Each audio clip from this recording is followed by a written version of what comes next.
যে সকালবেলা উঠাবে কি উঠাবে না এটা তো জানি না। সকালে কে উঠায়? আপনি উঠেন না? সকালে উঠাইলে না উঠবো? উঠায় তো উনি কে?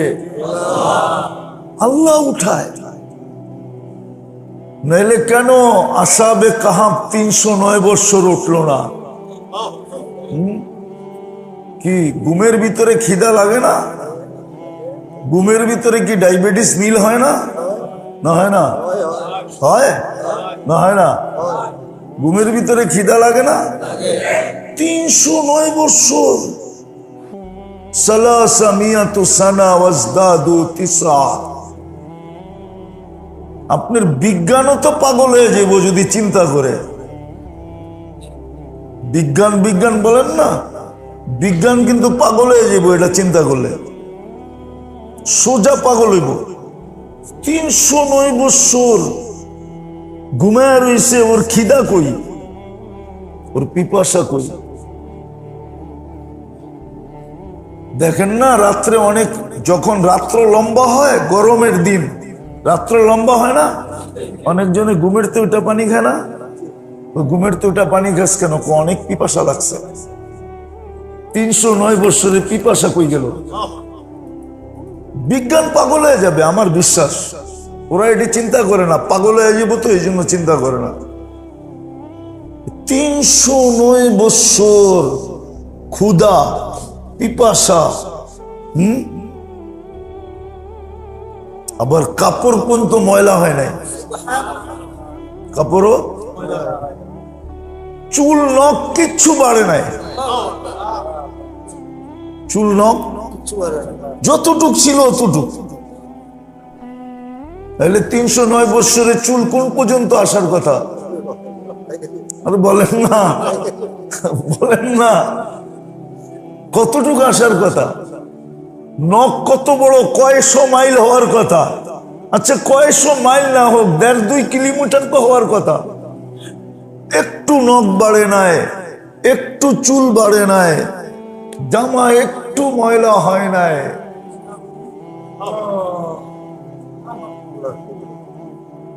শরীরের কোথাও লম্বা ঘুমায় থাকলে দেখবেন বয়স্ক মানুষ বিছনায় যারা পড়া থাকে, কয়েকদিন পর ওদের শরীরে অ্যালার্জি হয়ে যায়।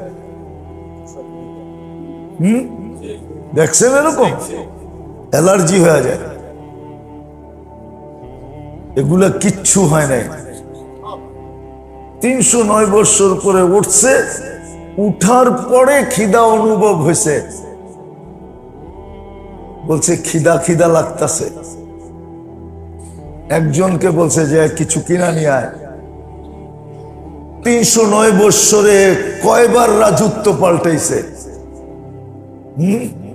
কয়বার কারেন্সি চেঞ্জ হয়েছে, কিন্তু ওগো কাছে ছিল পুরানটি, নাহলে তো ধরাই পড়তো না।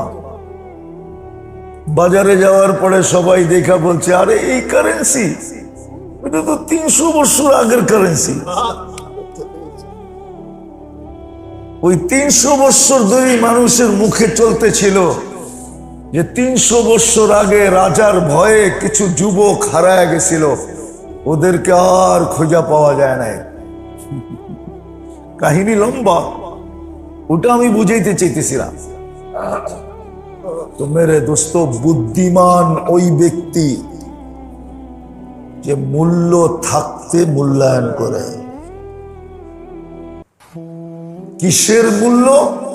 হায়াতের মূল্য, দেহের মূল্য। আমার কাছে যতটুক সম্পত্তি আছে, ধন সম্পদ আছে, এটার মূল্য। একটু আগে আমি দেখাইছি, এক লোকমা দিয়া জান্নাত কিনা যায়। একটু রাস্তা দেখায়া জান্নাত নেওয়া যায়, একটু রাস্তা দেখায়া দিল, একটু রাস্তা দেখায় জান্নাত নেয় না। কি যে হইল মানুষের বুঝলাম না, সমাজের যে কি হয়ে গেল বুঝলাম না। এরম জাদু মুসলিম সমাজ উম্মতে মুহাম্মদের উপরে কে করলো জানি না। এতভাবে বুঝানো হয় তারপরও বোঝে না। তারপরও 9-6 9 9 9-6 9-6 আখিরাতের কোনো চিন্তাই নেই, কবরের কোনো চিন্তাই নেই, হিসাব কিতাবের কোনো চিন্তাই নেই, মিজান পুলসিরাতের কোনো চিন্তাই নেই। চিন্তা থাকলে তো এরকম হওয়ার কথা না। আল্লাহর রসূলই তো বলেন ইমামুন আল আখিরা, এক চিন্তায় দুই জিনিস। সাহাবা গ্যারান্টি দিতেছে দাইমাল ফিকির, আখিরাতের চিন্তায় আল্লাহর রসূল সব সময় চিন্তায় মগ্ন থাকতেন। মুতাওয়াসিল আল আহজান, 24 ঘন্টায় দুঃখের সমুদ্রের ভিতরে ডুবা থাকতেন, অথচ যার সব মাফ, যিনি মাসুম নিষ্পাপ, যিনি সৃষ্টির সর্দার, যিনি উজদে কায়নাত, সমগ্র জগৎ যার জন্য তৈরি, ওই লোকটা এরকম চিন্তিত। আমাদের কোনো চিন্তাই নেই, কোনো চিন্তা নেই, কোনো চিন্তা নাই আমাদের। চিন্তা থাকলে এরকম হতো না, চিন্তা থাকলে সমাজের চিত্র এরকম হতো না, চিন্তা থাকলে মুসলমানের লেনদেন এরকম হতো না, চিন্তা থাকলে মুসলমান সমাজ এরকম হতো না, চিন্তা থাকলে মুসলমানের আখলাক এত নিচে হতো না। ইবাদত বন্দেগী তো বাদই দিলাম, ইমান আমল বাদই দিলাম, মুসলমানের আখলাক এত নিচে হতো না, লেনদেন এরকম হতো না, সমাজ এরকম হতো না। এই জন্য আবারও বলতেছি, বুদ্ধিমানের পরিচয় দেন, নাইলে একদিন কিন্তু আমার বিবেক খুলবে, ওই দিন আমি মূল্যায়ন করতে চাবো, কিন্তু কোনো মূল সাড়া দেওয়া হবে না। আজকে তো ডাকা হইতেছে, বলা হইতেছে, কোরআন আমাদের সামনে আছে, হাদিসে রসূল আমাদের সামনে আছে, ওলামা হাতে পায়ে ধরতেছে, যাকে যেরকম বচন ভঙ্গি দিছে ওই বচন ভঙ্গিতে আপনাকে বুঝাইতেছে, কিন্তু কেউ কানে নিতেছে না, নিলেও এদিক দিয়া নেয়, এদিক দিয়া বাড়ি করে দেয়। আবার একজন আরেকজনকে বলেই, মোল্লারা বলবই, সব কথা কি শুনতেই বল, মোল্লারা বলবই, সব কথা কি শুনতে হবে নাকি? আমারও তো একটা বিবেক বুদ্ধি আছে, ঠিক না? কি বলেন না? যে আমার নিজেরও তো একটা বিবেক বুদ্ধি আপনি যাচাই করে দেখছেন আপনার বিবেক বুদ্ধিটা ঠিক আছে না নষ্ট হয়ে গেছে? রাখবেন না, আপনি কোনোদিন টেস্ট করছেন? শরীরের তো চেক আপ করেন, বিবেকের চেক আপ করছেন আজ পর্যন্ত? যে আপনার বিবেকটা ঠিক আছে কিনা, বুদ্ধিটা ঠিক আছে কিনা, বিদ্যাটা ঠিক আছে কিনা, ভাবনাটা ঠিক আছে কিনা, চেক তো করি নাই।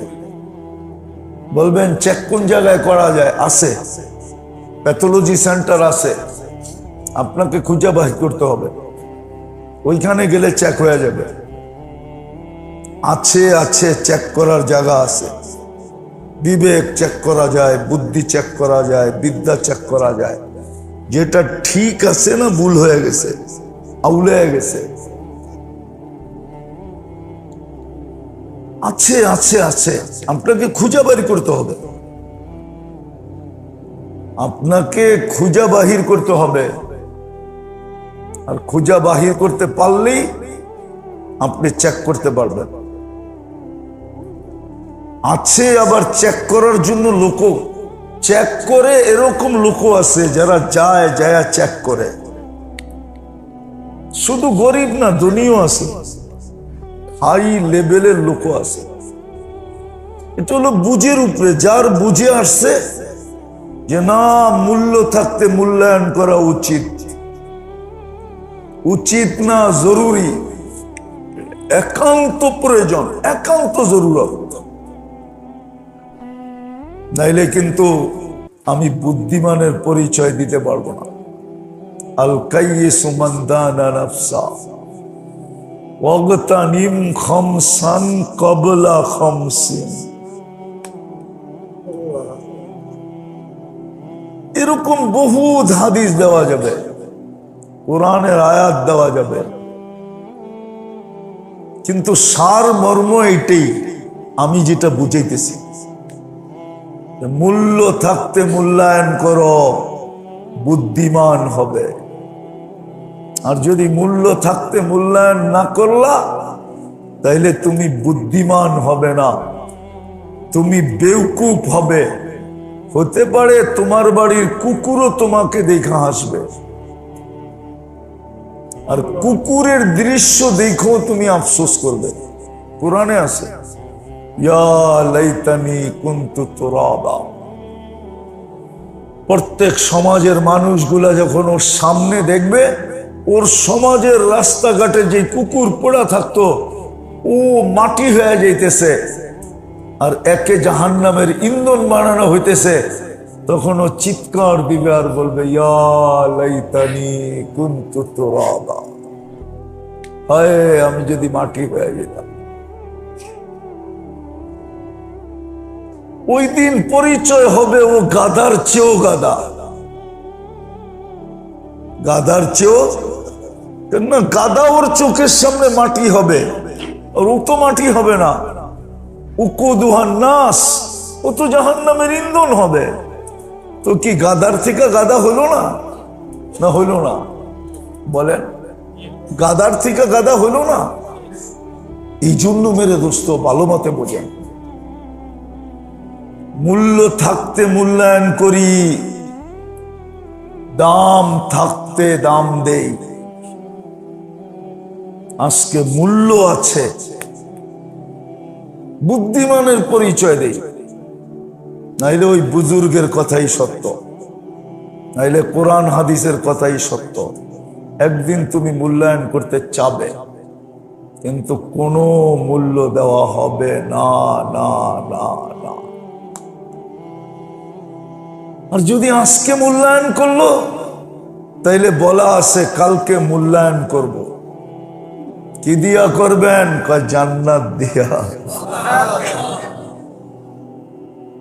জান্নাত দিয়া।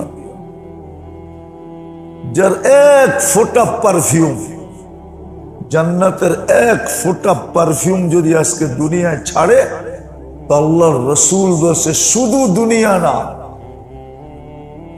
শুধু দুনিয়া না, আকাশ পর্যন্ত পুরা সৌর জগৎ লাতাআত্তারাত, পুরো সৌর জগৎ মোহিত হয়ে যাবে।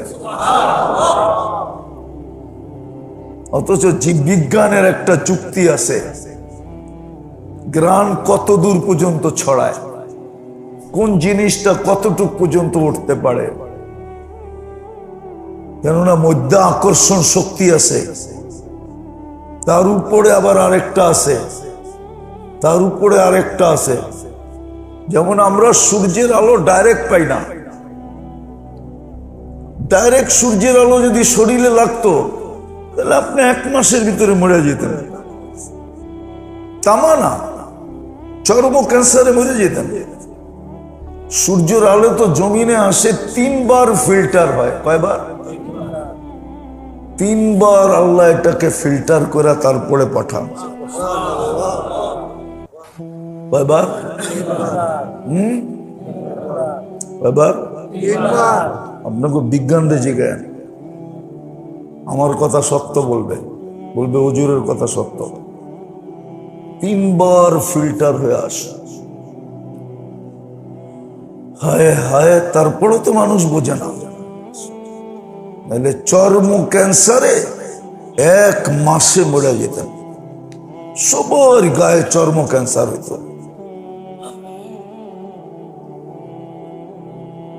সবার গায়ে।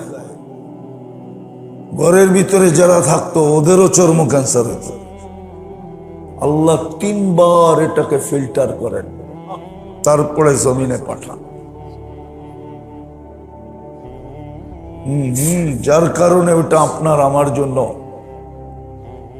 স্বাস্থ্যকর হয়ে আসে।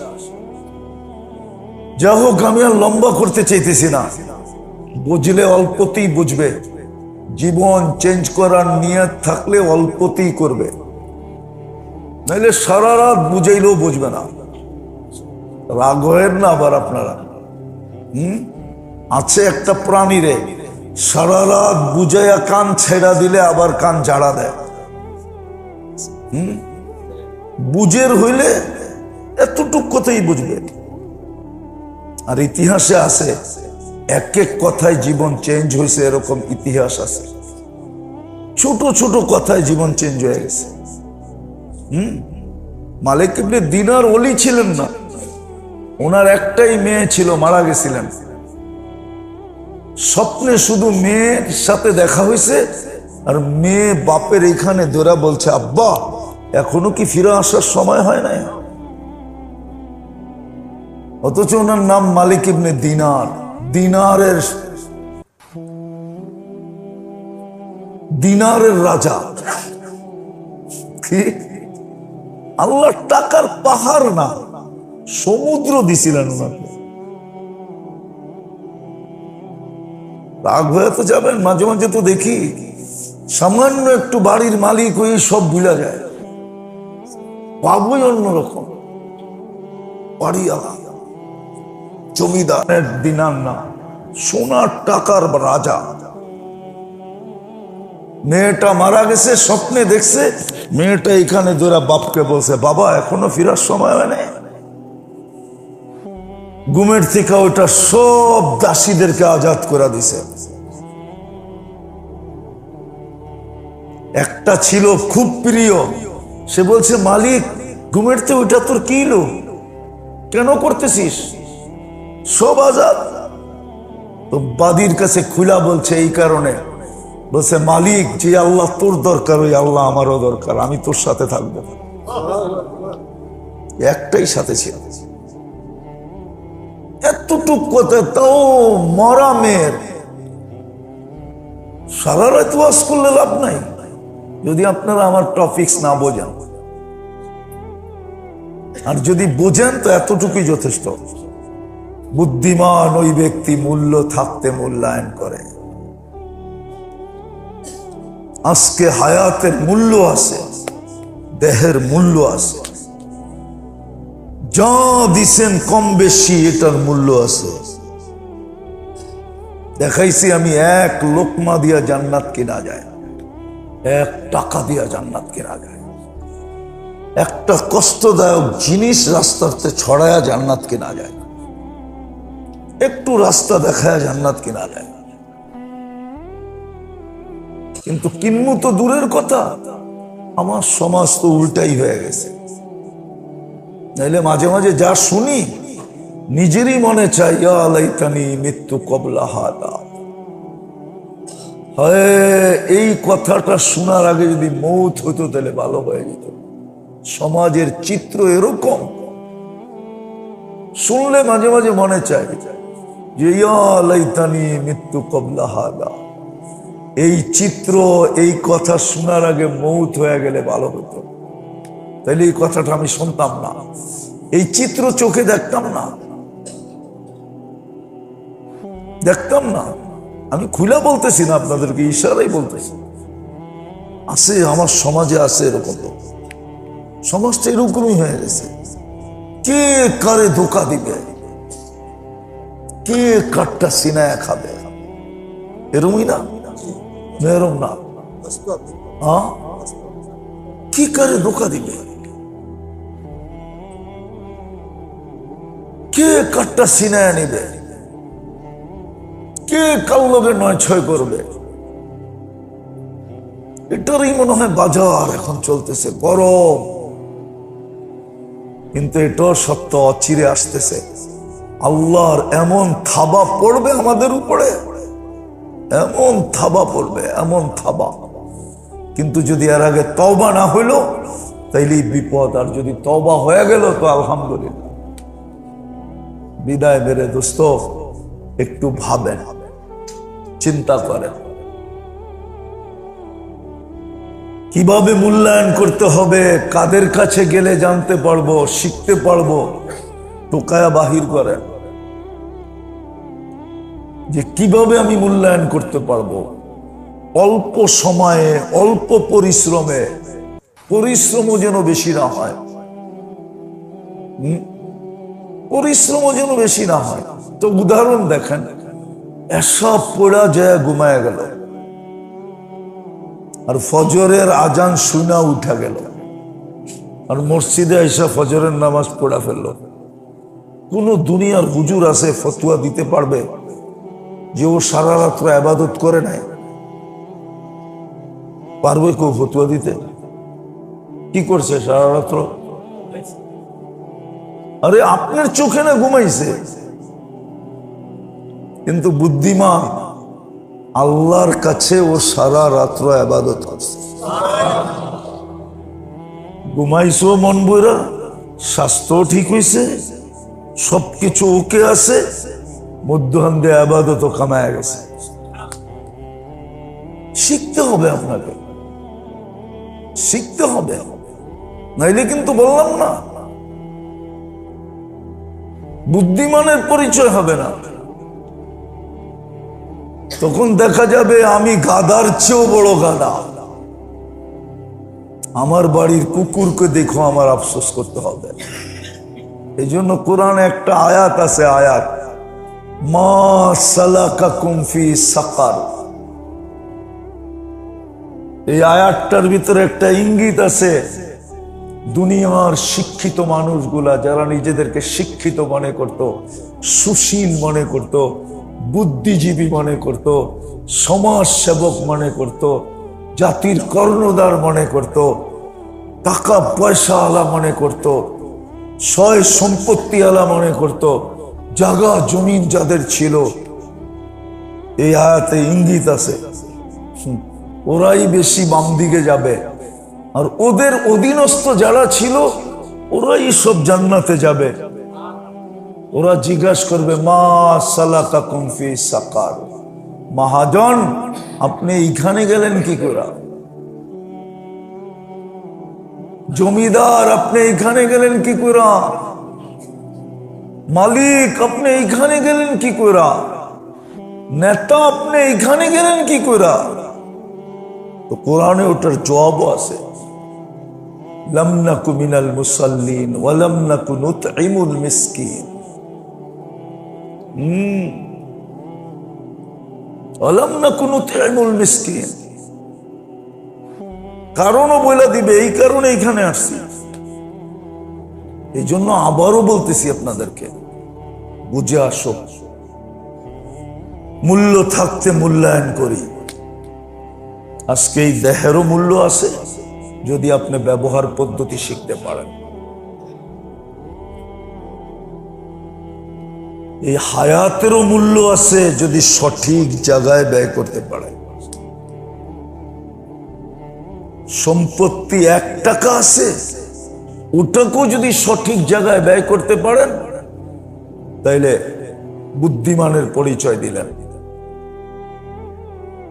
বুদ্ধিমানের পরিচয় দিলেন। দুনিয়া না, আল্লাহ আপনাকে বুদ্ধিমান বলবে, ফেরেশতা আপনাকে বুদ্ধিমান বলবে, রসুল আপনাকে বুদ্ধিমান বলবে।